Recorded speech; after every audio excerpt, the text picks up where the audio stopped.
So thank you everyone for coming. This is a really special moment. All architects, designers, partners, colleagues. I want to open up the next panel symposium, Making of Central District, inspired by Foster, Partners' Legacy and Innovation. Today, it's not a fully academic symposium. It's lively, dynamic, a conversation, and basically a celebration of Lord Foster's presence, and also Mrs. Penelope Seidler, who also is one of our honorees this year. We've been looking very deeply at the question of what is central, who are the philanthropists, architects, workers, scaffolders involved in making of this extraordinary city. As we look back at the Kowloon Peninsula side, there's this really exciting re-innovation of what Central is today, learning from the past. So may I invite Mr. Rocco to the stage. Hopefully you don't mind following the location of your portrait to the seats. Dr. Henry Steiner again, and Margaret, please join us. And Mr. David Nelson, thank you so much for joining us. Mrs. Penelope Seidler.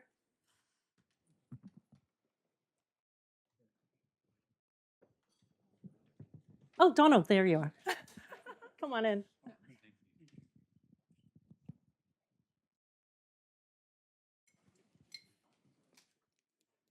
How does it feel to be back, David? Great. Okay.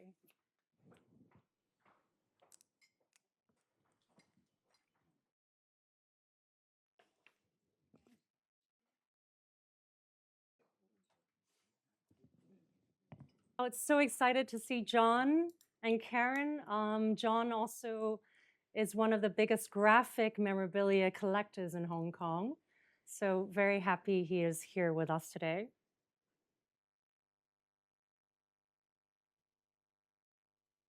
So all our guests also, I hope you have a catalog, a map, and a card.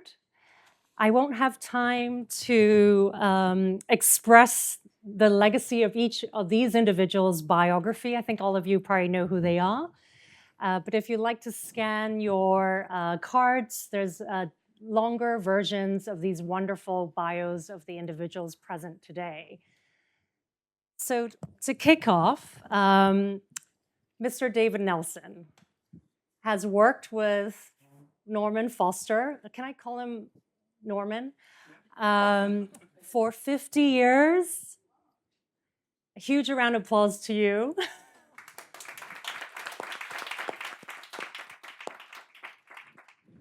And what's remarkable is in our conversation, you said HSBC probably still today is one of the most challenging projects. When you saw Lord Foster talk and your own reflections walking through this building, over to you to share your emotions, your glory, but also most important, your dedication to the craft of architecture. Thank you. Gosh, that's a huge amount, isn't it, really? I'm also wearing my tie today because I don't normally wear a tie, as you can see in the photograph. But when we used to come here to the bank, you were not allowed to come to the bank unless you wore a suit and a tie. Things have changed, but that's why I'm wearing a tie. Where Norman said an awful lot earlier on, I mean, he established the office and a working process way back before I joined. And we all literally grew up in that ethos of strong collaboration between people. But the project here, when it came along, we weren't hugely experienced. And that not only in Foster and Partners, but it's also in everybody else involved with the project. Nobody tackled anything like this. And it was a great leveler for those with inexperience and those with a lot more experience, because nobody tackled anything like this. So the rules became really, how quick can you learn? And everybody literally went through the learning cycle very quick in order to actually achieve everything that you can see here. At a very different time. I mean, there were no computers. Everything had to be hand-drawn. no computers at all. There was also no method of communication other than the telex. And drawings done in London had to be couriered out overnight for that sort of process. So it was very, very different. And of course, China was closed. You couldn't, things weren't coming from China at that point in time. Certainly nothing that we could use for building projects, since you could probably build all of this within the mainland now perfectly well. But back then, everything had to come from all over the world. And we were encouraged to do that, to actually get out of our comfort zone and go to the US, go to Japan, and go everywhere else in Europe to try and find the best processes, people, teams to actually bring to bear on this project. Very, very unusual. Hong Kong was well set up to allow those imports to be able to come in. But also, I think, how are we going to build it? And the establishment of John Locke Wimpey as a managing contractor, somebody who didn't necessarily build it, but actually take responsibility for literally agreeing contracts and bringing all these skills all the way across, coupled with a very close relationship with engineers that we'd all developed by that time. And this took it to a whole new level, really was kind of quite a remarkable feat. And although there were tensions, there's always going to be tensions when you do something very quick and very fast. There's a remarkable level of collaboration between everybody. Everybody shared the spirit of what this building was all about. And for us, it was like a staging post, a springboard for us to do whatever came afterwards. So we were fortunate enough to be able to go to America and try and understand it, go to Japan, go all over Europe to work on components and things for this building, and then think about them all coming together and being coordinated here on the site. Really gave us the awareness that there's a big world out there. And it's something that's, I think, allowed us to grow and to expand. We wanted to work in America. We wanted to work in Japan, very much in Japan. A few of us were really very keen on that. And within 9 months of this completing, we had a project in Japan and in Mexico and a few other places around the world, all of which came with their different challenges. But I think that, everything goes back to what happened here. Whatever we've become and however we've done it and how successful we've been, everything was prototyped, checked, tested on this project here. So for that, I'm sure everybody that works for us still and everybody that has worked with us in the past will be eternally grateful. Thank you. So yeah, the structural steelwork was made in Britain, aluminum cladding from the United States, riser frames and vertical pipes ductwork, as you said, from Japan, and service systems in West Germany. I just can't imagine the extraordinary amount of thought, labor, conversations, but also the precision of Lord Foster and yourself and the team saying they insist on a direct line conversation with the client, ensuring it's a small team, decisions are made fast. Can you talk about that? Because it's organizational structure that's so innovative and persistent. And I'm sure Margaret and Henry sitting there, even Rocco, Penelope, Donald, as developers or former architects know how important it is to stop the bureaucracy, get to the point and get things done. So can you share about that fervor, that energy and the sleeplessness? I read some articles about no one wanting to think about that time again because it was so intense and you're all younger selves. But what was that? Paint that energy for us in the 70s. Yeah. Well, I think it was, everybody had a lot of energy. We were very young, so we kind of were focused on it. But there was such an incredible opportunity, and the bank had trusted us to do it. We weren't the obvious choice to win this competition, and there were far more experienced architects than us. And something maybe like Norman was saying, the fact that he was determined to find how things work, go to the next level. There was something in there that gave them some sort of spark that allowed them to trust us to do it. And of course, having been given that trust, we better deliver. So it was fundamental to everybody that was on the project that we were going to do that. And then I think what an incredible opportunities, to develop flooring systems in the US, to develop the whole modules that we were talking about in Japan, to do things that everybody had only really dreamed about, but to actually do it and do it for real. And yes, it was very intense for everybody that was involved with it, but we all learned a huge amount. And with that knowledge, we've been able to expand it into what has all happened ever since. And it set a lot of principles, I think. Norman's energy is always, as you can see, is huge, and he fought very hard to develop this working methodology, this intense collaboration.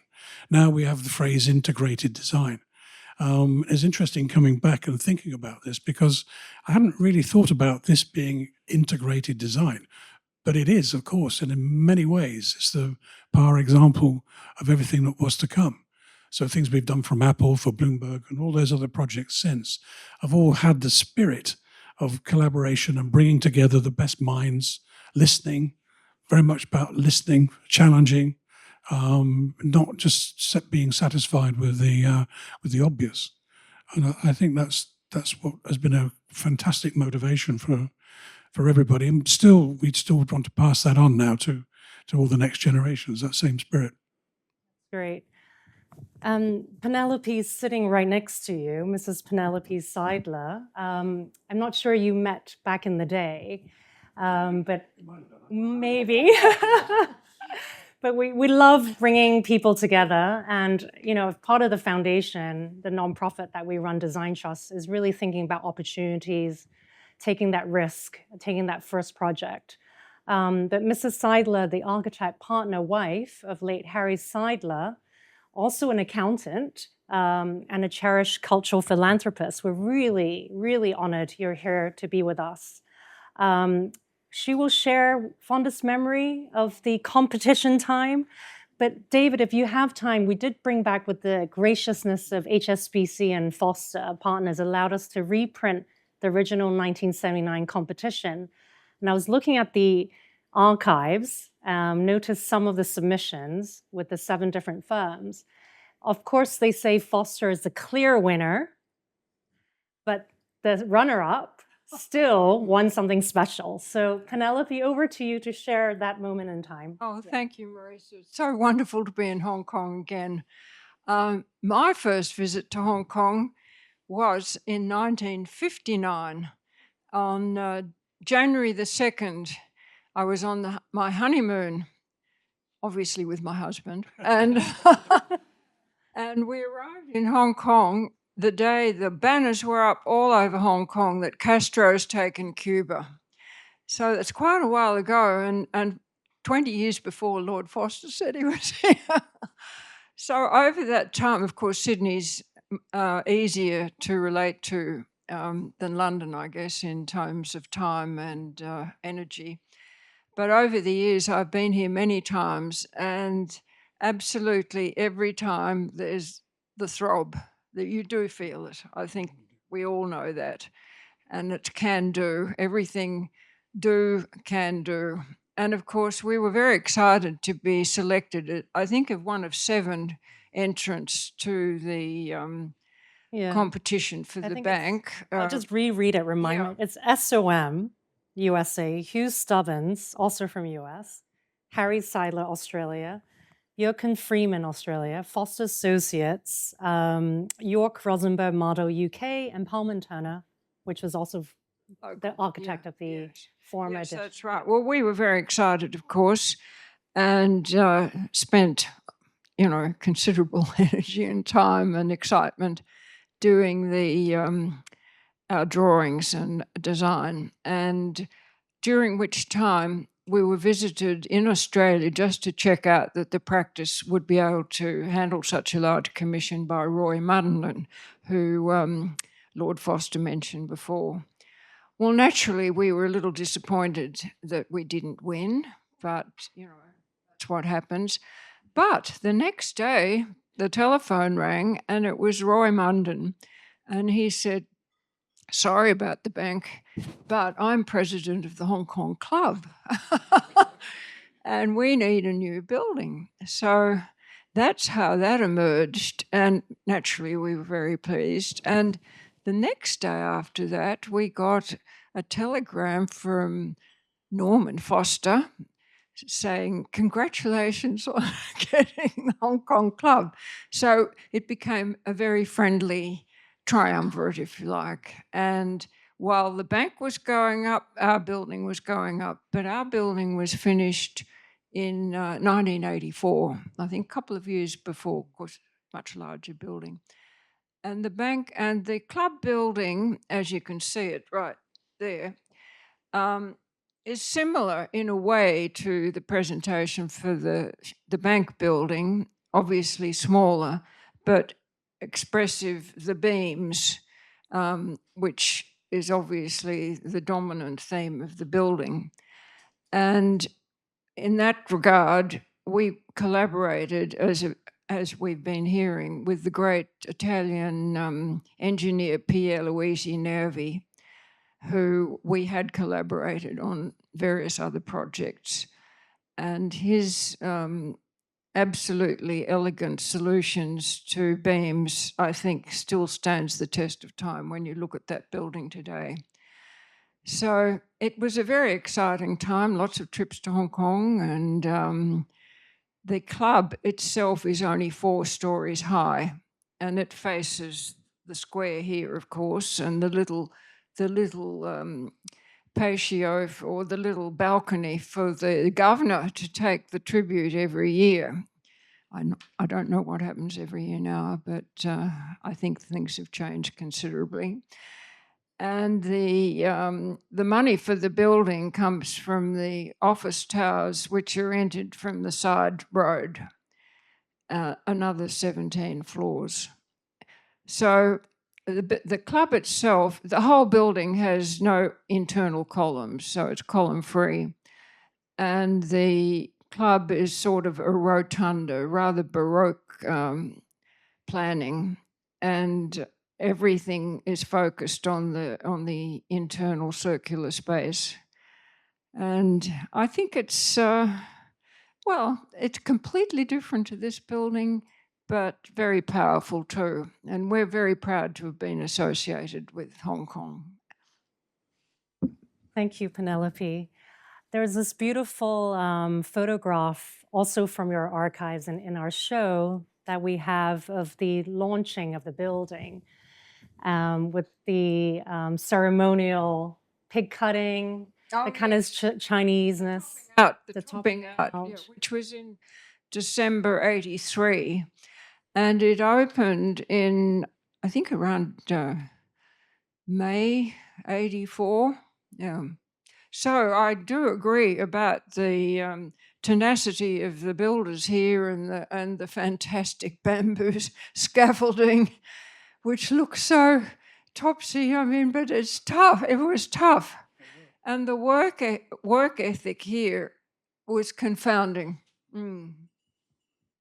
So back to maybe then worth ethics, but also collaboration is another mode of discussion. David Nelson, you mentioned the achievement of a high-level design integration in the beginning.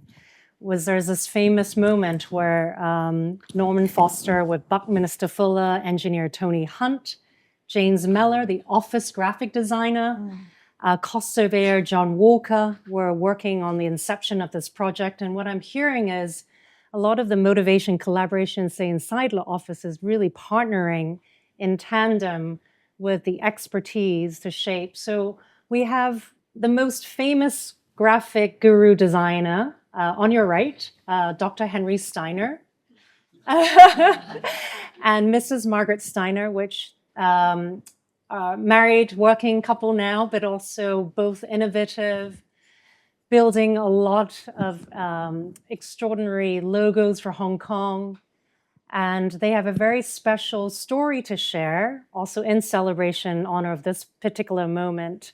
During that period in the 70s and also 80s, as this building was rising off the ground, they were tasked with creating the new logo, refining that message. And what I love with this community of discussants is the role of different disciplines, but how they work together, challenge each other, and stories you would like to share in that moment also. Thank you, Marisa. I would like to share my stories and my experience when I was still working with the bank. I'm the pretty one. But Okay. So actually, the Hong Kong Bank has started many number one in Hong Kong. In 1967, HSBC is the first bank in Hong Kong, maybe in Asia, introducing the online system for the bank. So at that time, Henry Steiner was invited as a consultant to the bank to do a lot of these bank documents, annual reports, and later group magazines. So in 1976, our chairman, Sir Michael Sandberg, who's a visionary, he was aware of the environmental issues. So in the 1976 annual report, the chairman's survey was about environment. So the title was Growth and the Environment, the Need for Restraint. So Sir Michael Sandberg has this foresight to not just have Hong Kong Bank being the first and most important bank in Hong Kong, but he also led, the vision of better environment. So that year, Henry was responsible to do the annual report. So to illustrate the theme of the year essay, Henry commissioned paintings on the environment from 12 artists all over the world, including from England, North America, Japan, and also local Hong Kong. And I would like to share with you, this was the cover of the 1976 Hong Kong Bank annual report. That was far before any greenhouse concept was ever discussed. Okay. So this was probably, if you can see, the design was a three-dimensional letter E, the initial letter of environment, as well as ecology and energy. And with the front cover showing natural and the back man-made elements. So this was probably the first visual design in Hong Kong about environment, okay? And at the same year, Sir Michael Sandberg invited 7 international architectural firms to design its new Hong Kong Bank headquarters. So, of course, these are all the people involved. And Sir Michael's brief was simple. It was, give me the best bank building in the world. And at that time, it was supposedly the most expensive building in the world. But it really worth it because this is possibly the first green building. At that time in 76, not even green building was actually introduced. So this was the first green building in Hong Kong. And at that time of sustainable design using mirror scoop of natural light, daylight, sort of to the banking hall, it was just amazing. So for everybody enter into the banking hall, it's just like very religious. And even today, all the amazing high-tech, iconic design of Norman Foster's team is still maintained in really good shape and still present Hong Kong as top of the world. Thank you. No comment. And and Margaret actually, she worked in HSBC as the head of design. Graphic design department. And met Dr. Henry Steiner back in the 70s. And only recently, can I talk about your personal life? And recently, Yes. are married after many decades later. So it's a wonderful Thanks story. to the COVID, because I was living in New York. And then because of COVID, I got stuck in Hong Kong. So we start courting. But Henry, would you like to say and share a few things reflecting on your amazing legacy? You're 1 year older than Lord Norman Foster, I think Lord is turning 91 in June, and we just also celebrated your big birthday. Could you share a little bit about your memories at that particular moment in time? No. Henry, you were invited, well, at the besides all the bank annual reports, group magazines, and all these other ETC cards, and you were invited by the bank at that time, because I was on the panel, to design a new corporate identity for the Hong Kong Bank. The reason why Henry was invited, because at that time, HSBC is acquiring Marine Midland Bank. So a lot of the people in the world thought a small bank in Hong Kong, what is it? So Sir Michael Sandberg decided we need a new identity, which is international and simple, but actually give the message. So you were invited. Yes. So when we start a project, I had no warning about this, honestly. so And, when we started the and project, to listen to her. Yeah. so Henry decided to do a survey to all the HSBC bank manager all over the world and ask them about what is your Hong Kong bank identity. So he collects all the questionnaires, and then later on, he used, of course, because the founders of the Hong Kong bank is from Scotland, so the Scottish, flag was used as your design. Okay. Yeah. So thank you again so much for your immense contributions. Henry is a leading figure in Hong Kong for all of us. His commitment to design, the Archive Fellowship Program that we also through Design Trust working very hard on, elevating the roles of these important moments in Hong Kong. And with Margaret's championing of these conversations, we're very, very lucky to be able to unfold and see all the logo types from Lane Crawford, Unilever, Hong Kong Land, Dairy Farm, IBM, Hong Kong Jockey Club emanate throughout the city. So again, thank you so much for your long-lasting contributions also. Big round of applause for Henry and Margaret.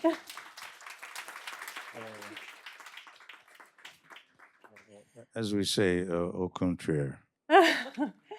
Now over to Donald, waiting patiently, and I know we're ahead of time, so it's a great conversation to have with Donald present, who also has, alongside with Colin, we've been working on hoping to bring back and invite Lord Foster back for over 2.5 years, if not more. And Donald's been listening to a lot of my conversations and perseverance and how important this moment is for us to bring back these conversations. Donald worked on Chet Lapcock Airport during his younger days, but also one of our other honorees, Nora Leung, who can't join us today, but was the right hand of Paul Rudolph, working on the Liberal Center, formerly known as Bond Center. So there's been a lot of really interesting stories being brought to the foreground through looking at the development of Hong Kong and the history of Hong Kong. Chet Lapcock, of course, is amazing as a typology that changed airport design, although inspired by Stansted. But with Donald's important role in Hong Kong, working in different development companies and now charged with as the managing director of Urban Renewal Authority, it'd be great to hear your perspective on how Lord Norman Foster shaped you, yourself, and your ethos, and how important Colin and Donald inviting David back was also a very important key moment for us to have David Nelson back here in Hong Kong. So thank you, Donald, for joining us. I know you're a very busy individual building new projects in Hong Kong, but could you share with us? No, always happy to share my experience with Norman and the team. Again, I think the bank and Norman and David and everybody at Foster and Partners, their commitment to excellence, and as Norman has just said, we always question, listen, and then innovate. I think that is something that is so important to, giving vitality to a city, not just in architecture. When I learned from the bank, it's not only the sustainability, the technical, craftsmanship and so on, but really it's the social aspect of architecture. How can a private building actually contribute back to the city? And it become agent of change. The change is not only in architecture, but in the community and the social impact. Giving back the plaza, to the public, I think is so, advanced at that time, which again, I steal and borrow when I, did my future projects, in Wan Chai North, in a project. Also, we tried to copy what the bank has done previously by dedicating the ground floor as well, having a 24-hour passageway on the first floor, to connect the old Wan Chai with the new Wan Chai North. Again, using the bank as example to gain kind of exemption and also incentive from the government, making it a win-win-win situation where the private developer could be incentivized. Also, the public actually benefit, by having these facilities available to them. Now working on, the urban renewal, the heritage building and so on. Again, it's so important that, we don't just look at building in isolation. I think the building that's Normans and the office did, if you look at it, it really is about the context of the architecture. It's not about the isolated building itself. And it is a great lesson for not only me, but I think for the younger generations. We must acknowledge that architecture changed lives. So it is important for us to be aware when we design how people's quality of life can be improved through our design, through the architecture. And, the bank itself, is still a great learning kind of example for all of us. When I walk into the building today, you notice the mentality of the people going up the building through the two escalators and so on. It's really exciting to see building has gained a life, 40 years after it was born. It's actually just coming into the full maturity. And I'm sure that, it will continue to offer lessons, for us as a city, especially as a vertical city, how we can make our building humane. And how is the relationship when you were working at Foster and Partners?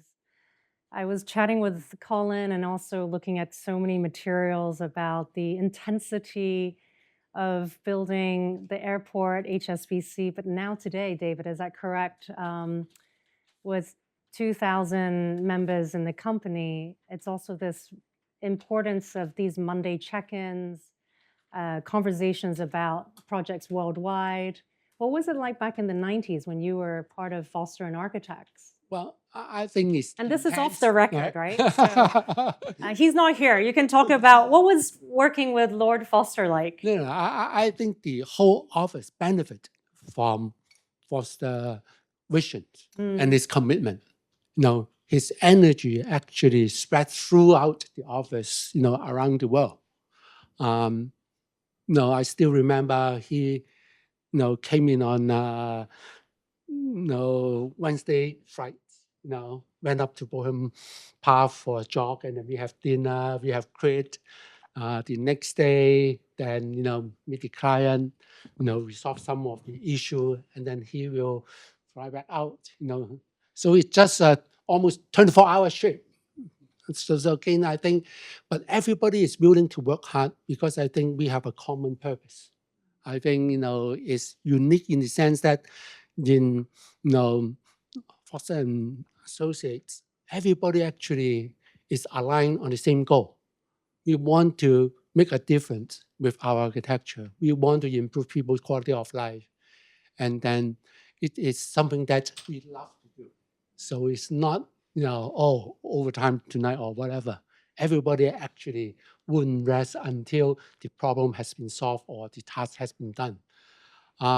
Again, Norman is such a, strong character. He wouldn't afraid to tell you that you are wrong, but then he is willing to listen, to the reason as well. So I think I learned a lot from him on how to actually organize things and get things done. It is a privilege to have been working, as part of the team. We argue with the client, not because we believe, their brief is wrong, but because we see there are more than one way to satisfy the brief. So it's not just the prescriptive brief that the client's given us. We actually ask questions, look at what is the intent and the purpose of that client brief, and try to, propose a solution that could actually improve, the outcome. Again, it is something that is deeply rooted in the office. So, I think, Nelson can, they can talk a little bit more. I mean, from the very beginning of the office, throughout, the bank, Charapkok to now, I think there is a consistency of our working methodology and approach. And it all come with a shared purpose and aligned goals. David, you keep looking at me, so would you like to extend that response? I think it is funny. You become obsessive without realizing it. You kind of. I do agree. I think being obsessive is. I think Norman is still to this day an inspiration. He works harder than anybody else, and if you're on a competition with him, you work a lot. He produces stuff faster than you can draw it up. So a couple of recent competitions that we've entered, it's a full-time involvement with it, and that commitment is it rubs off. That gives you the energy as well to try and do the best. I think the listening thing is something which a lot of architecture or architects maybe forget is a crucial part. I mean, to listen and try and understand their point of view. What do you need? What are you trying to do? And then having the courage to actually challenge and ask questions about why is it like that? And it's so easy to lose the courage. And you even see it with people around you, and you have to kind of tell them to get it back. And we must challenge. We believe you're not giving the best service to a project or to a client unless you do challenge it and help them. Maybe there's something they hadn't thought of, But also, if it doesn't work and they're really, really convinced about it, then and I think that was right in the beginning of the competition. The bank seemed to be really concerned about demolishing the existing headquarters and the impact on Hong Kong that would have. Such a strong presence and such a powerful historical lineage going through. If that was suddenly cut, what would be the concern? Party is still keeping some mosaics. From yeah. But I think that, so therefore the early part was trying to, how much can we preserve? Can we preserve the whole northern block, or could we actually could we just keep the banking hall? And that was a whole dialogue that took into post-competition into the project, and decisions were made much later when more was known. But the whole design was for everybody, all the entrance, this bridging over the existing building was right in the competition document. So I don't know who produced those documents, but really so much was decided in that competition first statement. And it's, if you don't mind, I mean, we can bring your competition document over, which we have the privilege to exhibit at our show at the Art of Movement. And there's this amazing diagram that I've been obsessed about, hand drawings of opening up the public corridors, the argument through visual design and graphic communication, but also the championing of insistent textual manifestos, which is beyond inspiring. Do you remember this, David? Is there one image that you would like to share that might recall your memory cells? well, I drew most of them. We'll have to have you sign this No, but I meant document. that in a way that I had a very modest role on the competition. I wasn't doing the design. Yes. I was given the task to try and do this with a couple of other people.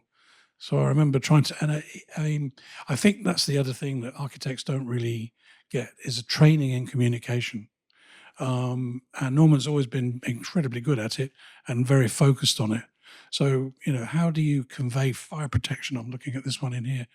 All the complexities about, and here's the site. This one I think shows you.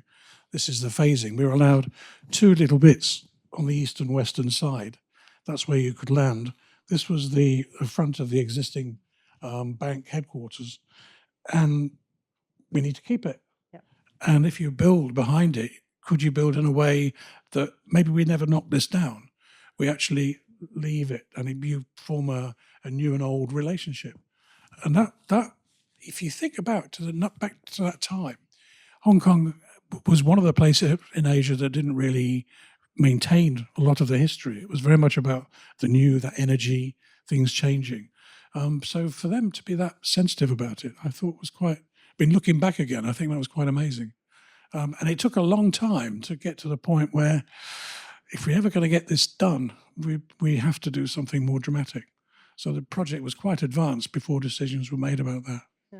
That was, and that's all in And this. it's also so it's all in the- flexible that it Yeah. really kind of predicted the future, right? So And that was given to everybody. That was the basis for the report. Yeah. Could I just say that I suspect that today they would not be so keen to pull down the old bank. Heritage has become such an issue that the attitude in those days was progress, more what's new. I won't say what's new, therefore better, but it was definitely an advance. Whereas today, I suspect there's something of a retreat from that moment. The club building itself has the original arches inside, the granite arches, which was to respect the past. But I don't think they'd do it today. I really don't. I think you're definitely right. The world has moved on a lot. Even in London, we're doing, I think if you're building Westminster, there, you have to retain 40% of the existing building. 40%. That's not just the facade. You couldn't rip out and just leave the facade anymore. 40%. yeah. And it's kind of, I mean, here's an interesting picture. This is the existing banking hall with a tick. In other words, you could keep it. That was what was kind of inherent to the diagram that whoever produced the original brief. So with listening quietly, I'll move to an amazing, extraordinary quiet leader, our famous Mr. Rocco Yim.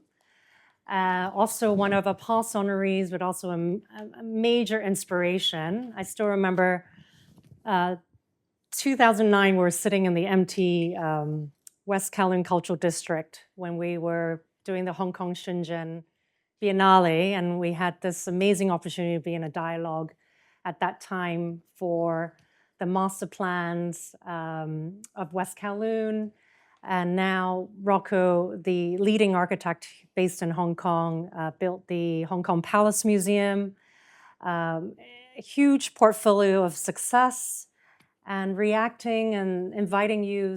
Thank you again, Rocco. A round of applause to you too, sorry. To reflect on this also key moment in 1980s. As you know, behind the slide, our Design Trust nonprofit is launching what we're calling Voices of Central, oral history programs, recording architects, designers who've contributed to our amazing city. Rocco built the Citibank Plaza, but of course, Guangdong Museum, headquarters of Tama. And I also believe your work is very much about the art of movement. So just to share on your reflections in the 80s of Hong Kong. And also recently, you've published this beautiful book looking at interlinkages between the old and new. I've also been inspired by your work as a young child growing up in Kowloon, looking at Frankie's Center, how it brought the public into the building, that generosity of publicness and circulation of towers, and the Chinese University, beautiful new building. So thank you again, Rocco, for being part of this dialogue, and over to you to share your thoughts. Thanks, Marisa. The 80s, let's start with the 80s. It was such a simpler world back then. And it was also the time that I just graduated. So everything seems to be so promising, but at the same time, one tends to get lost as to what is the appropriate way forward. So that's when the Hong Kong Bank Building is becoming realized. The Hong Kong Bank Building and Lord Foster obviously is the role model for our generation. And I'm sure it's still the role model for all the generations that follow me. But there are two things, I think, that I derive from this work and what I believe to be the conviction behind it that actually helped to shape what I did in the years to come. This building is an inspiration in so many ways. The first building in Hong Kong that is expressly exoskeleton in the structure is the first building, I think, major building that has side core planning. First building that tried to interlink floors and movements through escalators rather than elevators. Is also the first building that has started to use the latest in building technology, like the use of cladding all external envelope, which was then really a novelty. But apart from the features of the architecture, what inspired me was what I believe to be the attitude of the architect behind this work. Now, I'm just guessing. I was just guessing. And Donald, correct me if I'm wrong, because I believe that here is an architect who's rational. Someone who is not overtly artistic. I never believed that Norman Foster mentioned the word art in architecture that many times. And I believe that he started out in creating works of architecture by concentrating on problem solving.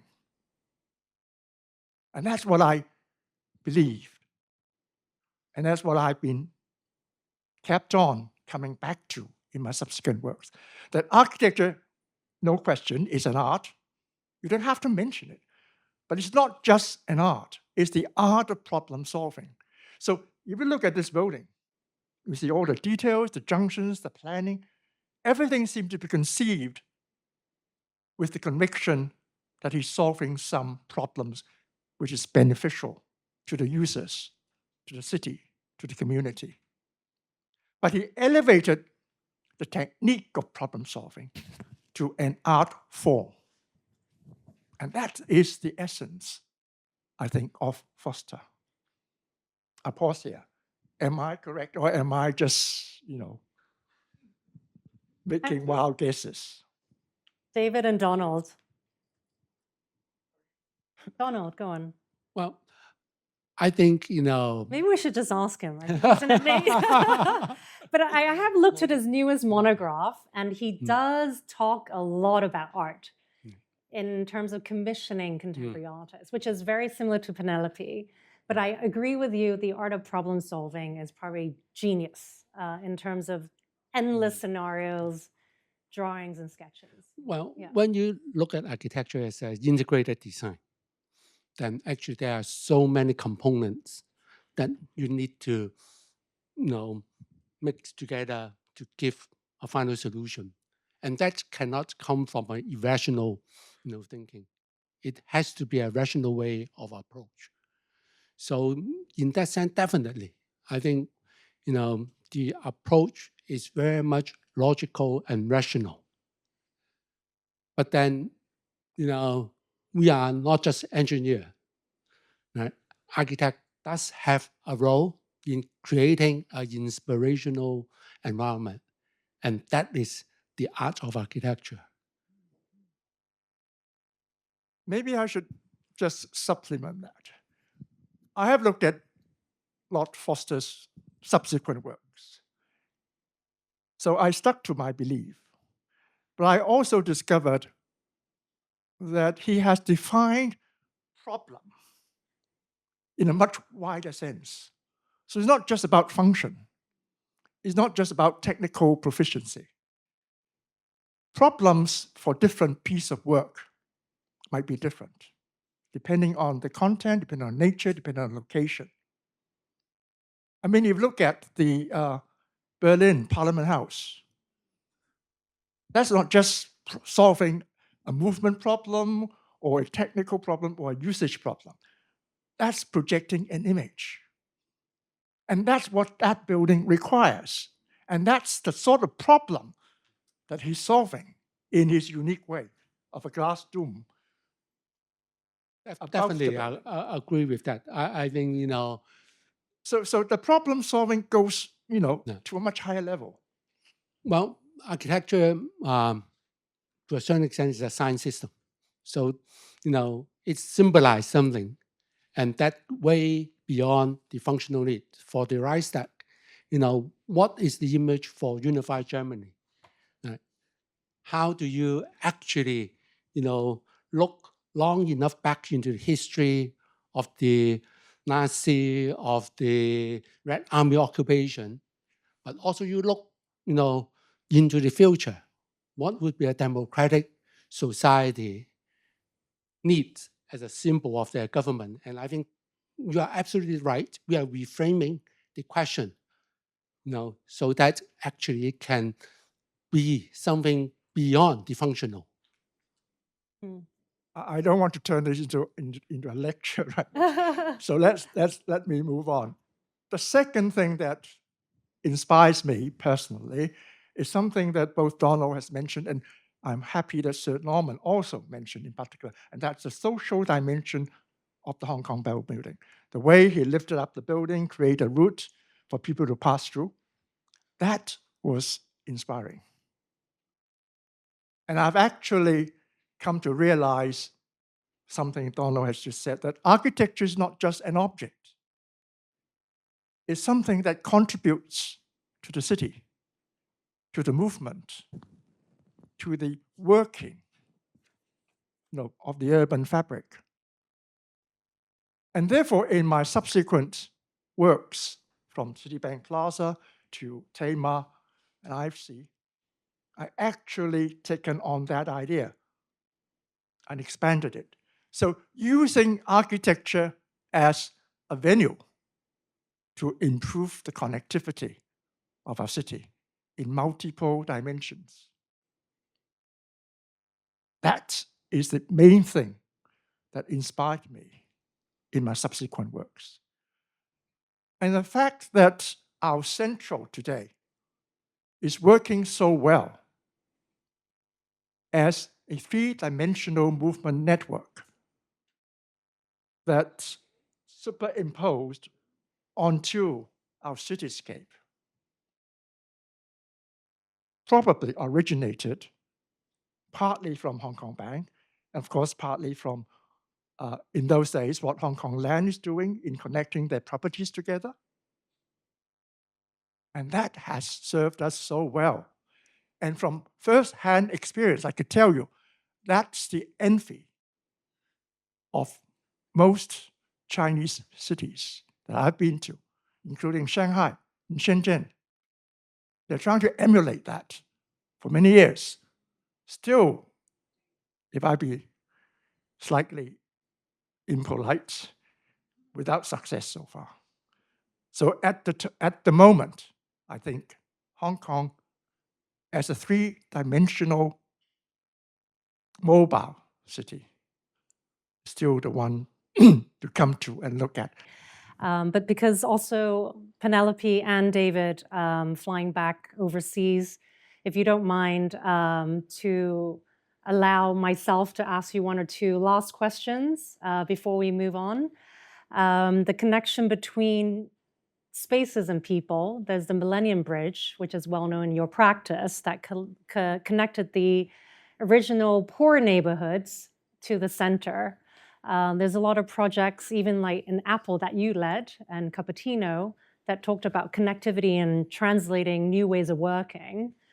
But also the artistic component of, as architects, to stand back, but also to let artistic life and let objects or artifacts or sculptures or paintings come alive as you commission others to produce and finalize the livingness of a building. So could you share, maybe just to close, I know Rocco has so much to share with us, but to emanate different types of values, because it's very layered, as we learn from Foster. Yeah. Please, David. There's great observations, by the way. I think that was quite enlightening in many ways. I think since doing this project, we've kind of, our range has spread enormously to different building typologies and different conditions. And we have also worked on very developer projects where the scope is by very nature not as extensive as this, because one's designing for not a particular organization, but for a very kind of broad brush range of potential tenants that might come in.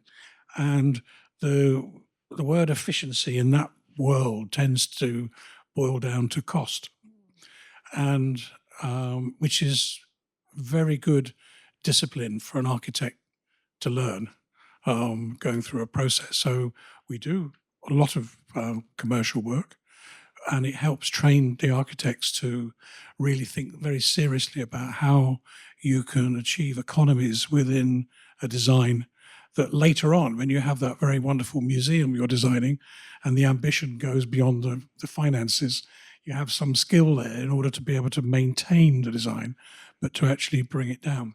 But efficiency in that tends to be areas and square meterage and net to gross and all those kind of things. And actually, the true efficiency of a building has to also include the human involvement with it, because why are you building it in the first place? You're building it for people to use. So I think as life has moved on and developed, the opportunity to be able to, I mean, there's a generic word, the wellness conversation. How can we design for people to live better?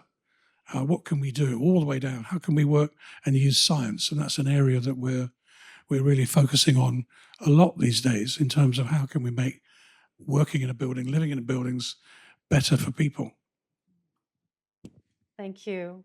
And ladies' last word, although David and Penelope will be at our show for our finissage sketchalogues tomorrow evening, if you'd like to participate.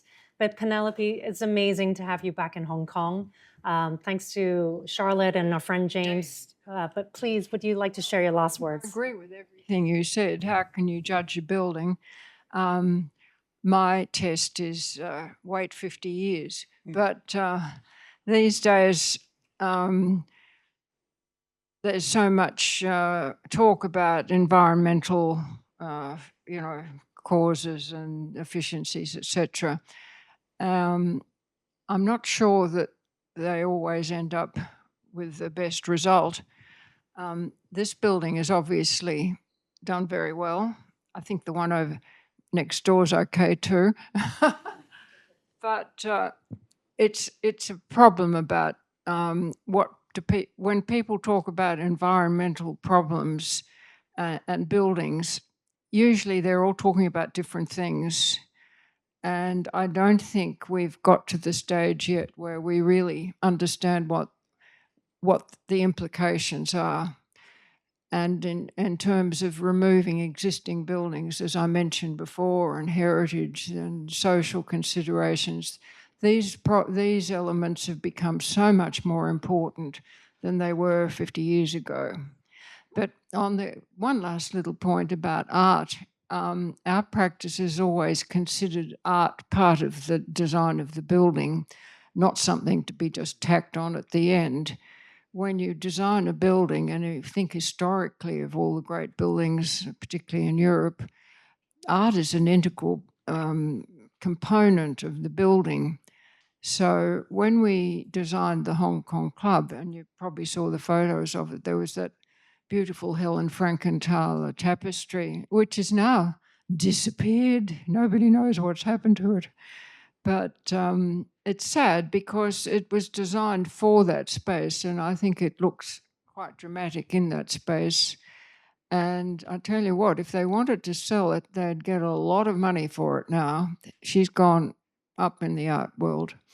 So my hope is that art will be integrated into architecture and will solve environmental problems.